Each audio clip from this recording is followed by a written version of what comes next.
Games today can seemingly blow up out of nowhere, but just as fast as they grow in popularity, they can disappear even faster. So I have to ask, what happened to the games that started off hot and then just completely disappeared? The games that slid into your library and ghosted. The games that really had you thinking that, yeah, this is the one. That's what I'm going to find out so you don't have to.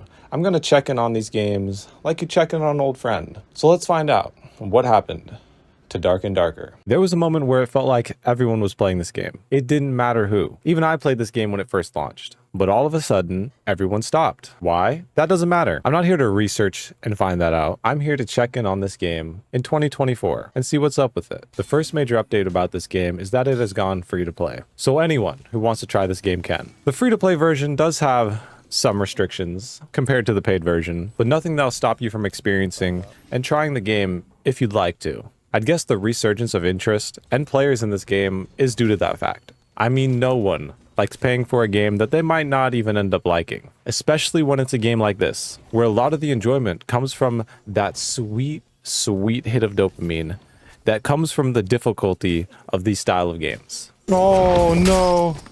Dark and Darker has changed a lot since it first launched, which is great. A big issue that a lot of games have when they first start off hot and fall off like this is that they don't change or actively update the game. But Dark and Darker doesn't have this issue. They seem to push out hot fixes for bugs and other updates weekly. And if that wasn't enough, they have added a ton of content to this game, from weapons to armor to new maps and even a new class. I mean, look at this guy. And apparently the druid is just the start. They plan on adding a sorcerer and even a monk class in the future. Even Dark and Darker's raid system has changed drastically since the launch. There's no longer a zone that slowly pushes players towards the center of the map, like a battle royale. Now it's a lot closer to what you'd expect from a classic extract looter. My point is that almost a year later, this game is still actively being worked on and cared for, which even for popular games is not always the case. I'm not going to name any names.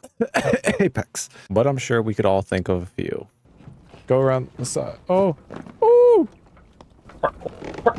Dark and Darker has a great community, at least from what I could tell from 2 weeks of playing it. These players are really committed to this game and genuinely seem to enjoy it. The proximity chat still really adds a whole layer to it. I really would have expected that after a year of having proximity chat, the community would have devolved into a toxic cesspool of some of the most vile human beings on Earth. But it hasn't, and it's amazing.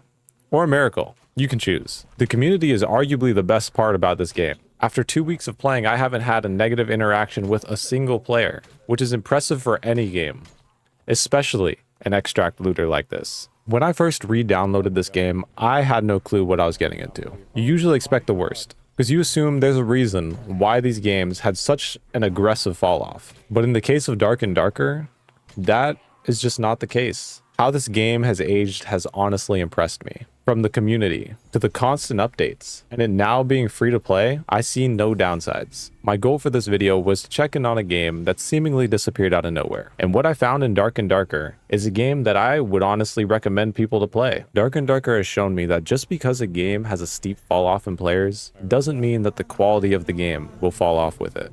Thanks for watching. I need a way to fix on my heart, but there ain't a bandage to cover these scars. Keep using my kindness, 'cause that's who you are.